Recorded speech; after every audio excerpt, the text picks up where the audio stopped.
Hello नमस्कार, स्वागत है आप सबका आपके अपने उत्कर्ष यूट्यूब चैनल पर। पिछले काफ़ी दिन से एक बात जो है बार-बार पूछी जा रही है, सर रीट की वैकेंसी कब आएगी?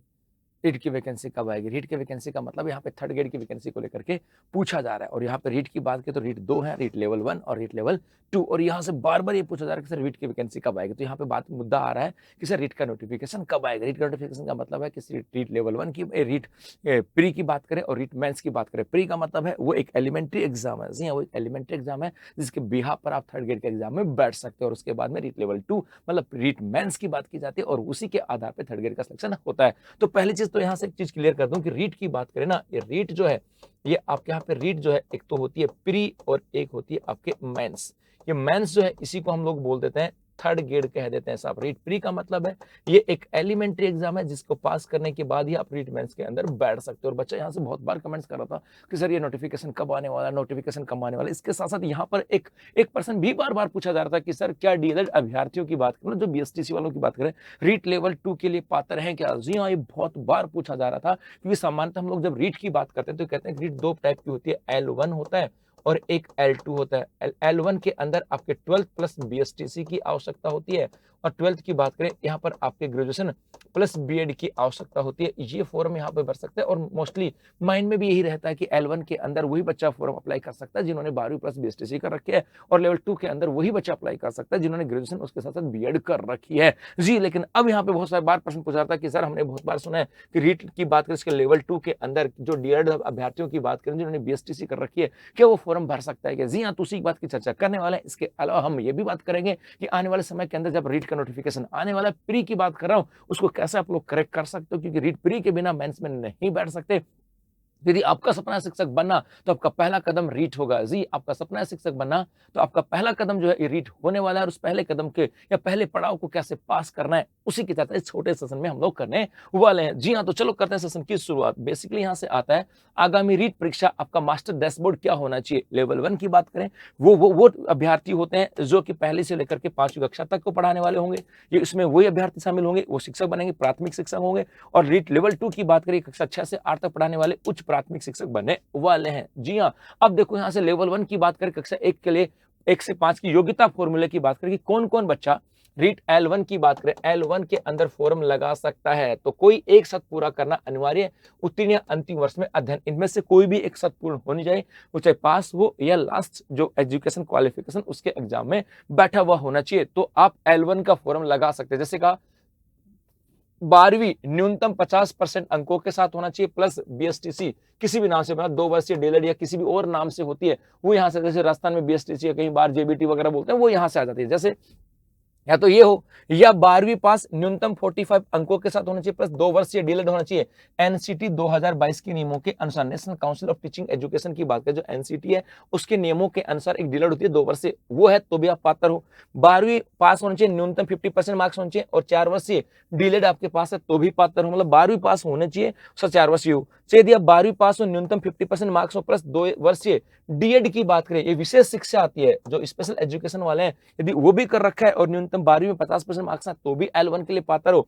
या फिर आपने ग्रेजुएशन कर रखी है, ग्रेजुएशन प्लस 2 वर्षीय डीएलएड की बात करें, डीएलएड का मतलब है आपके पास ग्रेजुएशन प्लस डीएलएड है तो भी आप पात्र हो। तो यहाँ पे सब में देखना, यहाँ पे डीएलएड है, यहाँ पे डीएलएड है, यहाँ पे डीएलएड है, यहाँ पे डीएलएड है, इसका मतलब है L1 की बात करें, यहाँ पर आपके डीएलएड की बात करें या फिर आपके स्पेशल एजुकेशन वाले की बात करें, यहाँ पर आपके पास स्नातक है तो किसी प्रकार के परसेंटेज की जरूरत नहीं है। लेकिन 4 वर्ष डीएलएड है तो 12वीं में 50% चाहिए, 2 वर्ष डीएलएड की बात करें तो 12वीं में 50% चाहिए और ये हम एनसीटी के नियम के अनुसार 2 वर्ष डीएलएड है तो 12वीं में न्यूनतम 45 अंक चाहिए। यदि आप लोग इस दायरे में आते हो, कोई भी एक दायरा आपके पास है तो आप L1 के फॉर्म भर सकते हो। यहाँ पे पास हो या फिर लास्ट एग्जाम में हो तो भी आप फॉर्म भर सकते हो। जी, उसके बाद यहाँ से आता है कि गुरुजी कहाँ पे लिखा हुआ है, तो जब रीट लेवल रीट प्री का नोटिफिकेशन आया उसके अंदर बाकायदा साफ साफ लिखा हुआ आया था। जी, और उसी को मैंने बड़े शब्दों में लिखा, सिंपल शब्दों में लिखा। उसके बाद आता है सर लेवल 2 की बात करें और यहीं से जो कंफ्यूजन था आप लोगों का कि सर जो आपकी बीएसटीसी वाले बात करें, डीएलएड वाले की बात करें, वो लेवल 2 के फॉर्म अप्लाई कर सकते हैं नहीं कर सकते।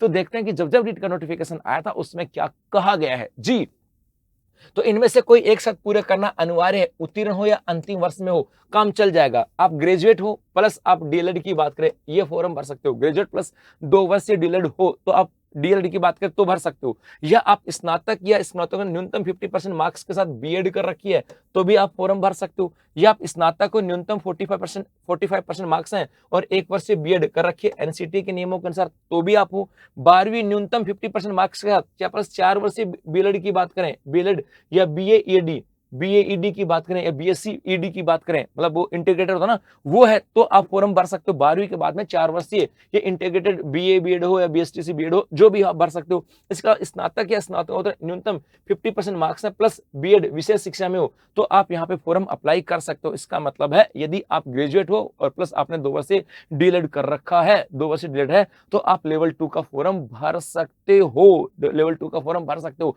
और जैसे यहाँ पे देखो स्नातक प्लस 2 वर्ष से डीएलएड की बात करें, एग्जैक्ट वही लाइन आपके यहाँ पर स्नातक प्लस 2 वर्ष से डीएलएड की बात करें वो भी आपके यहाँ से आता, मतलब ये जो बच्चा है वो दोनों फॉर्म भर सकता है। इसके अलावा आप ग्रेजुएट हो 50% मार्क्स इसका बीएड कर रखिए तो भी फॉर्म भर सकते हो। ये मतलब इसमें से जो भी क्राइटेरिया में आप आते हो इसके अंदर फॉर्म अप्लाई कर सकते हो। गुरुजी ऐसा पॉसिबल है क्या? जी हाँ, जब लास्ट बार जब आपके रीट का नोटिफिकेशन आया था उसके अंदर बाकायदा ये लिखा हुआ था, और जब ये लिखा हुआ था इसका मतलब ये सरकार इसको अलाउ कर रही है। आप चाहे पुराने आप खुद भी जाकर के रीट का नोटिफिकेशन देख सकते हो, आराम से आपके पास पड़ा होगा, देख लेना, मिल जाएगा। जी हाँ, इसके अलावा अब मुद्दा यहाँ से आता है, इसका मतलब ये तो कंफर्म हो गया कि जो बीएसटीसी वाले की बात करें या डीएलएड वाले की बात करें वो आपके लेवल 2 का फॉर्म अप्लाई कर सकते हैं, लेकिन एक ही कंडीशन में, उसके साथ उसके पास ग्रेजुएशन होना चाहिए। मतलब ग्रेजुएशन के साथ यदि वो बीएसटीसी या डीएलएड की बात करें वो है तो फॉर्म अप्लाई कर सकता है, 12वीं प्लस डीएलएड वाला फॉर्म अप्लाई नहीं कर सकता, लेवल 2 वाला। जी हाँ, और यदि ग्रेजुएशन प्लस डीएलएड वाला है वो लेवल 1 के अंदर भी फॉर्म अप्लाई यहाँ पे कर सकता है। अब आता है लेवल 1 बनाओ लेवल 2, आपका सही ट्रैक कौन सा है? आपका सही ट्रैक कौन सा है?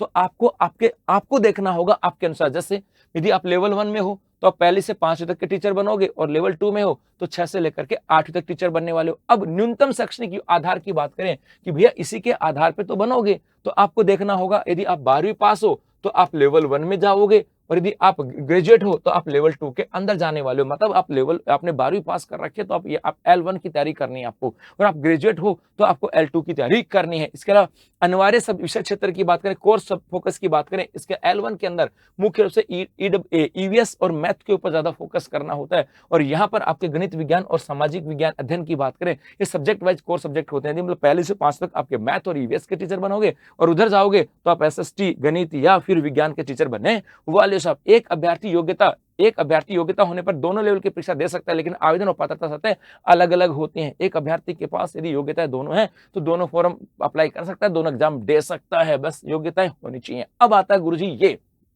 अपियरिंग को लेकर के अभ्यर्थियों के लिए टाइमलाइन। कई बार बच्चा कहता है कि सर यदि जिन्होंने एक न्यूनतम क्वालिफिकेशन दे रखी है, एजुकेशन क्वालिफिकेशन वो कंप्लीट है तो किसी प्रकार की चिंता है ही नहीं, लेकिन कई बार बच्चा सोचता है कि सर मैं तो अपियरिंग हूँ, उसी कक्षा के अंदर पढ़ रहा हूं, तो क्या मैं फॉर्म अप्लाई कर सकता हूं? जी हाँ, उसी के लिए यदि हम बात करें, यदि आप अपने शिक्षक प्रशिक्षण डिग्री के अंतिम वर्ष में है, मतलब शिक्षक प्रशिक्षण की बात करें, बीएड वाले या डीएलएड वाले की बात करें, बीएसटीसी वालों की बात करें, तो आप रीट दे सकते हैं, लेकिन एक शर्त है। क्या?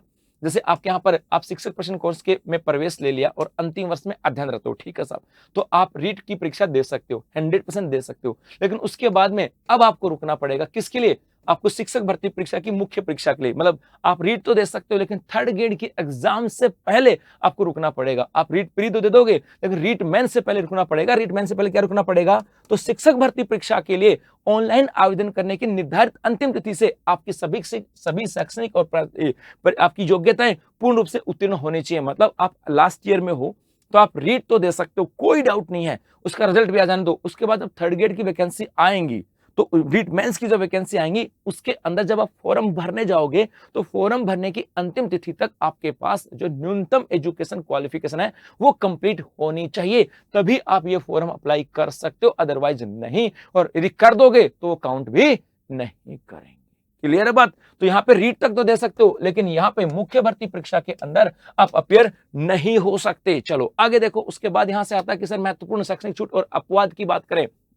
जी, जैसे यहां पर कहा गया था कि 19 जुलाई 2011 से पहले स्नातक या प्रारंभिक शिक्षा में स्नातक या डीएलएड में आपने एडमिशन ले लिया तो उनको 50% की जो शर्तें हैं वो लागू नहीं है। यदि किसी ने 2011 से पहले वहां पर स्नातक और डीएलएड वाले में एडमिशन ले लिया था 2011 से पहले, तो उनको 50% मार्क्स की अनिवार्यता नहीं है। बाकी उसके 2011 के बाद यदि आप एजुकेशन क्वालिफिकेशन कर रहे हो तो जो योग्यताएं थी उनको फुलफिल करना होगा, उन परसेंटेज के साथ करना होगा। जी हाँ, और 5% की छूट की बात करें तो यहाँ पर जब आपके रीट प्री की बात करें उसके अंदर जो मिनिमम पासिंग मार्क्स, क्योंकि रीट की बात करें आपके रीट दो होती हैं साहब, रीट एक होती है प्री और एक होती है मेंस। जी, मेंस प्री की बात करें ये पात्रता परीक्षा है और पात्रता परीक्षा को पास करना होता है और ये पास न्यूनतम मार्क्स के साथ करना होता है, न्यूनतम मार्क्स के साथ। और मेंस की बात करें और इसके अंदर पास होने पर ये पास होती है आपके मेरिट के बिहार पर और उसी के बिहार पर आपका सिलेक्शन होता है। तो यहाँ पर जो 5% की छूट मिलती है, जैसे SC ST की बात करें, OBC की बात करें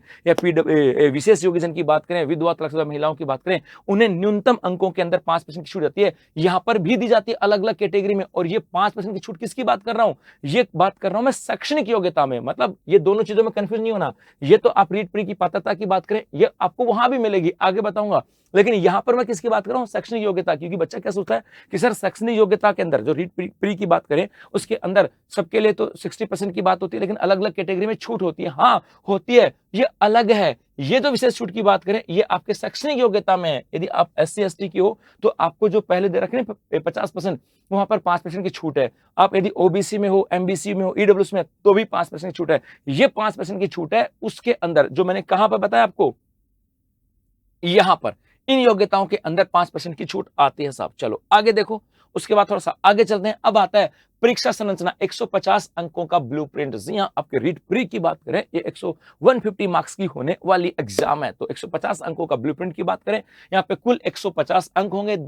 समय होगा 2.5 घंटे का। और दोनों लेवल की बात करें तो सामान्यतः दोनों लेवलों में एक तो आता है आपके सामान्य खंड। सामान्य का मतलब है कि भैया दोनों में कॉमन आता है। गुरुजी दोनों में कॉमन क्या? एक तो बाल विकास एवं शिक्षण विधियां 30% 30 अंक के आएंगे, लेवल 1 में भी आएंगे, लेवल 2 में भी आएंगे। भाषा खंड 1 30% आएंगे 30 नंबर के दोनों में, और भाषा खंड 2 30% आएंगे 30 में। मतलब 90% दोनों, 90 मार्क्स दोनों के कॉमन है, 90 क्वेश्चन दोनों के कॉमन है।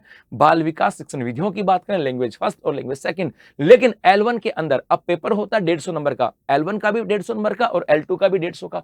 90 इस कॉमन दोनों के अंदर। शिक्षण विधियां, बाल विकास की बात करेंगे, भाषा खंड 1 और 2। अब L1 के अंदर सर बच गया 60। L1 के अंदर 60 की बात करें, 30 नंबर का आता है गणित और 30 नंबर का आता है आपके EWS में 30 ही क्वेश्चन 30 नंबर दोनों के आते हैं यहां से। अब इधर आ जाएं, L2 की बात करें, यहां पे 60 के सब्जेक्ट आता है। यदि आप SST के हो तो आपके SST के 60 नंबर के क्वेश्चन आएंगे, 60 नंबर क्वेश्चन आएंगे। यदि आप साइंस मैथ के हो तो साइंस मैथ के आएंगे। यदि आप इंग्लिश के हो, मतलब आप अलग अलग सब्जेक्ट की बात करें, गणित एवं विज्ञान के लिए 60% आए, अथवा SST की बात करें अन्य विषय के लिए, मतलब सब्जेक्ट वाइज आपके 60 क्वेश्चन आने वाले। तो 90% कॉमन है। लेवल 1 में 60 में 30 EVS और 30 मैथ है, और लेवल 2 में 60 क्वेश्चन आते हैं आपके सब्जेक्ट वाइज। जी, ये आपका एक फॉर्मा रहता है साहब। उसके बाद चलें भाषा चयन का लोक एंड की बात करें। सर भाषा चयन कैसे होती है? यहाँ पे खंड 2 बताई। भाषा की बात करें बेटा, भाषा में 2 खंड होते हैं, फर्स्ट और सेकंड। फर्स्ट के अंदर आपको ऑप्शन मिलेंगे हिंदी, इंग्लिश, उर्दू, पंजाबी, ऐसे संस्कृत। हिंदी, उर्दू, पंजाबी, संस्कृत की बात करें, और सेकंड में भी आपको मिलेंगे हिंदी, उर्दू, पंजाबी, संस्कृत, अरबी की बात करें, ये आपको मिलने वाले हैं। यदि आपने लेवल 1 के अंदर हिंदी ले लिया, लेवल 1 में हिंदी ले लिया, तो अब लेवल 2 के अंदर आप हिंदी नहीं ले सकते। अब यहां पर हिंदी के अलावा जो बाकी है वो सब ले सकते हो। यदि आपने यहां पर लेवल 1 में भाषा खंड 1 में, मतलब यहाँ पे लेवल का मतलब है खंड 1 में आपने इंग्लिश ले लिया, तो यहाँ पर आप इंग्लिश नहीं ले सकते, बाकी कोई भी ले सकते। मतलब 2 भाषा खंड है और सब में बराबर हैं। पहले वाले में हिंदी, इंग्लिश, संस्कृत, उर्दू, पंजाबी है। सेकंड वाले में हिंदी, संस्कृत, उर्दू, पंजाबी है, गुजराती है, सब है। तो यदि आपने भाषा खंड 1 में जो लैंग्वेज ले ली, भाषा खंड 2 में वो लैंग्वेज नहीं लेकर के आपको दूसरी लेनी होगी। जैसे यहाँ पर है कि भैया चाबी की बात करें, शिक्षण का माध्यम की बात करें, आपने सपोज करो इसमें अब हिंदी, अंग्रेजी, संस्कृत, उर्दू, सिंधी, पंजाबी, गुजराती आते हैं, सब ये यहाँ से आते हैं। और सेकंड के अंदर भी वही चीजें यहाँ से आती है। तो कठोर नियम है, भाषा चयन, भाषा सेकंड का चयन भाषा 1 से भिन्न होना चाहिए। यदि आपने भाषा फर्स्ट में हिंदी ले ली और दूसरे में हिंदी ले ली तो नहीं भैया। फर्स्ट में आपने हिंदी ली तो दूसरे में आप अंग्रेजी ले लो, संस्कृत ले लो, उर्दू, पंजाबी, गुजराती, जो मर्जी है वो ले लो। जी, इस प्रकार से आपका भाषा का चयन करना है। उसके बाद आता है प्रश्नों का स्तर और प्रकृति। जी, यदि आप लेवल 1 के एग्जाम देने जा रहे हो तो वहां पे प्रश्नों की प्रकृति और लेवल अलग होगा। लेवल 2 के एग्जाम देने जा रहे हो तो वहां पे प्रश्नों की प्रकृति और लेवल अलग होने वाला है। क्योंकि यहाँ पे लेवल 1 की बात करें, यहाँ पर बाल विकास 6 से लेकर के 11 वर्ष के बच्चों को लेकर के होता है। बेसिकली प्राथमिक शिक्षक होता है, 6 से लेकर के 11 साल का बच्चा होता है। तो यहाँ पर मनोविज्ञान के जो पर्सन होते हैं वो 6 से लेकर के 11 वर्ष के बच्चों के आधार पे होते हैं, और लेवल 2 के अंदर जो कक्षा 6 से लेकर के 8 तक है, वहां पर आपके 11 से लेकर के 14 वर्ष के जो बच्चे होते हैं उनके मनोविज्ञान के प्रश्न उनके अकॉर्डिंग होते हैं। जैसे यहाँ पर कठिनाई की बात करें, ये आपका लेवल होता है 10वीं तक का, लेवल 1 के अंदर 10वीं तक का होता है, और लेवल 2 की बात करें ये 12वीं तक का लेवल होता है। तो लेवल 1 के अंदर जो आपके 6 से लेकर के 11 साल के बच्चों को लेकर के और 10वीं तक का जो अप्रोच होती है वो प्रश्न आते हैं। लेवल 2 में आपके यहाँ से 11 से लेकर के 14 साल के बच्चों की और 12वीं तक का जो अप्रोच होती है वहां आपके क्वेश्चन आते हैं साहब। चलो आगे देखो, इसके अलावा अब न्यूनतम उत्तीर्णांक की बात करें, न्यूनतम उत्तीर्णांक वहां पर भी चाहिए था ना, 5% छूट थी, वो शैक्षणिक योग्यता में थी, और मैंने कहा एक न्यूनतम उत्तीर्णांक वो यहाँ पर आता है। बेसिकली रीट परीक्षा पास करने के लिए आपको एक न्यूनतम मार्क्स चाहिए होते हैं, न्यूनतम मार्क्स। जैसे सामान्य की बात करें, नॉन टीएसपी और टीएसपी की बात करें, सामान्य और आरक्षित के लिए 60% मार्क्स चाहिए। 60% का मार्क्स का मतलब 150% का पेपर होता है, आपको 60 का मतलब 90% मार्क्स, 90 मार्क्स आपको यहाँ पे चाहिए। इसके अलावा SC, OBC, MBC, EWS की बात करें और ST की बात करें, यहाँ पर आपको 55%। समस्त श्रेणियों की विधवा एवं परित्यक्ता महिलाओं की बात करें उनको 50%, जी दिव्यांग जन को 40%, और शहरिया जनजाति की बात करें और आपके अनुसूचित जनजाति टीएसपी वाले क्षेत्र की बात करें, महिला पुरुष, इनको 36% चाहिए। तो आप कौन सी कैटेगरी में आते हो, इतना ही न्यूनतम परसेंट मार्क्स आपको चाहिए आपके L1 आपके रीट प्री को पास करने के लिए, चाहे वो L1 में हो चाहे L2 में हो। अब यहां से बात आती है कि गुरुजी यदि मैं आपका टारगेट स्कोर, मतलब यहां पर परसेंटेज की बात ना करके वास्तविक नंबरों की बात करूं, तो सामान्य के लिए कितने नंबर चाहिए, 90। यदि मैं SC, OBC, MBC, EWS, ST की बात करूं कितना चाहिए, 82.5। यदि मैं विधवा परित्यक्ता और भूतपूर्व सैनिकों की बात करूं 75 मार्क्स। जी यदि मैं शहरिया और टीएसपी क्षेत्र के ST अभ्यर्थियों की बात करूं तो कितने नंबर चाहिए, 44। यदि मैं दिव्यांग श्रेणी की बात करूं 60 मार्क्स, और सामान्य या आरक्षित की बात करूं 90 नंबर यहाँ पे चाहिए। तो ये बात यहाँ से आ जाती है, मतलब कुल मिलाकर के 150 में से इतना स्कोर आपको यहाँ पर करना है, ये आपको ध्यान में रखना है। तो आपका न्यूनतम क्वालिफाइंग लक्ष्य है।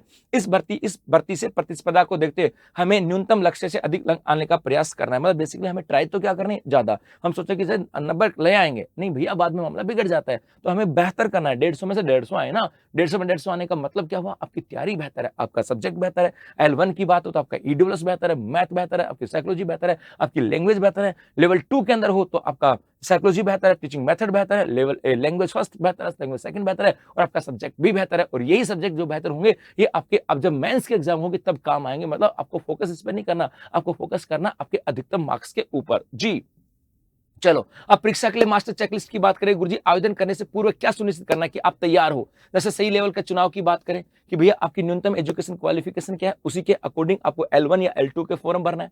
भाषाओं के लोग की बात करें, भाषाओं का भी याद रखना कि खंड 1 के अंदर आपने हिंदी चयन कर ली तो दूसरे में हिंदी के अलावा बाकी चयन करना है। जी खंड फर्स्ट में बात करें वहां पे इंग्लिश चयन कर ली तो दूसरे में आपको इंग्लिश के अलावा बाकी चयन करना है, तो यहाँ पे गड़बड़ नहीं हो, ये भी ध्यान रखना है। इसके अलावा अपियरिंग का बात करें कि भैया आप फाइनल ईयर में हो तो आप फॉर्म भर सकते हो, लेकिन थर्ड ग्रेड के एग्जाम से पहले, मतलब मेंस एग्जाम से पहले क्या आपके सब्जेक्ट आ जाएंगे, वो चीजें फोकस रखनी है। और आपका लक्ष्य क्या होना चाहिए, आपका लक्ष्य मैक्सिमम मार्क्स होना चाहिए, नहीं क्या सिर्फ पास होना कि भैया न्यूनतम मार्क्स नहीं लेकर के आने। हमारा मैक्सिमम जो लक्ष्य होना चाहिए वो होना चाहिए मैक्सिमम मार्क्स का। जी हाँ, तो शुभकामनाएं, बेस्ट ऑफ लक, आपकी तैयारी को आज शुरुआत कर सकते हैं कि कौन बच्चा फॉर्म भर सकता है। पहली चीज मैंने आपको क्लियर कर दिया कि कौन कौन बच्चा यहाँ पे फॉर्म भर सकता है। दूसरा मैंने ये भी क्लियर कर दिया आपके कितने नंबर का पेपर होगा, 150 का होगा, कितने 2.5 घंटे का पेपर होगा। उसके अंदर सब्जेक्ट की बात करें तो वहां पर आपके लैंग्वेज की बात करें 30 मार्क्स, सेकंड 30 मार्क्स दोनों में, और टीचिंग और सेक्शन विधियों की बात करें 30 मार्क्स दोनों में होंगे। इसके अलावा लेवल 1 के अंदर आपके ईवीएस और मैथ होता है, और लेवल 2 में सब्जेक्ट होता है, ये भी याद रखना। और इसके अलावा न्यूनतम क्वालिफिकेशन की बात करें मार्क्स वो क्या है, और अलग अलग कैटेगरी में कितनी छूट होती है वो भी मैंने क्लियर कर दिया। तो जुड़ जाओ इस बार तैयारी के अंदर, क्योंकि रीट प्री के बाद मेंस आएगी और सिलेक्शन उसी का होगा जिसकी तैयारी बेहतर होती है। और आपकी इसी तैयारी को और कैसे बेहतर बनाया जा सकता है, इसके लिए यदि आप रीट की तैयारी करो तो सबसे पहले तो आपके रीट के पेपर कैसा होता है, उसका पैटर्न कैसा होता है, उसके लिए पिछले 7 जो रीट के एग्जाम लगी हैं उनके पेपर, उनकी पीडीएफ जो सब्जेक्ट वाइज पेपर सॉल्यूशन, वो हम लोग पेपर, मतलब आपको विद व्याख्या पेपर सॉल्यूशन की बात करें वो हम आपको फ्री पीडीएफ दे रहे हैं। और इसके लिए आपको इस व्हाट्सएप नंबर पर जो L1 के बच्चे हैं उनको रीट L1 टाइप करके भेज देना है, आपके पास पीडीएफ आ जाएगी। जैसे आप रीट एसएसटी के बच्चे हो तो आपको रीट एसएसटी के टाइप करके भेज देना। आपके पास जो लास्ट 7 एग्जाम लगी थी रीट में और एसएससी में जितने प्रश्न आए थे उनकी पीडीएफ आपको मिल जाएगी। और रीट साइंस मैथ के बच्चे हो तो ये रीट एसएम लिख करके भेज देना, ताकि आपको लास्ट 7 एग्जाम के जो साइंस मैथ के जो प्रश्न आए थे वो विद व्याख्या आपको मिल जाएंगे। जी हाँ, और ये सब कुछ फ्री है। इसके अलावा यदि शिक्षक बनने का सपना है तो रीट का पहला कदम होगा आपके रीट है तो पहला कदम है, तो रीट है आपका पहला कदम। रीट लेवल 1 और लेवल 2 एसएसटी के नए ऑफलाइन और ऑनलाइन बैचेस हमारे जयपुर और जोधपुर के ऊपर प्रारंभ हो चुके हैं। तो आप हमारे जयपुर और जोधपुर सेंटर पर संपर्क करके अपनी रीट की तैयारी को उस लेवल तक लेकर जा सकते हो जिस लेवल पर जाकर के अब आप थर्ड ग्रेड बनने का सपना आपका आसान हो जाए। तो बस इन्हीं शुभकामनाओं के साथ कि वर्ष 2027 और 28 मतलब आने वाला वर्ष आपके लिए बहुत सारी खुशियां लेकर के आए और मां लक्ष्मी और मां सरस्वती का आशीर्वाद हमेशा आप पे बना रहे। धन्यवाद।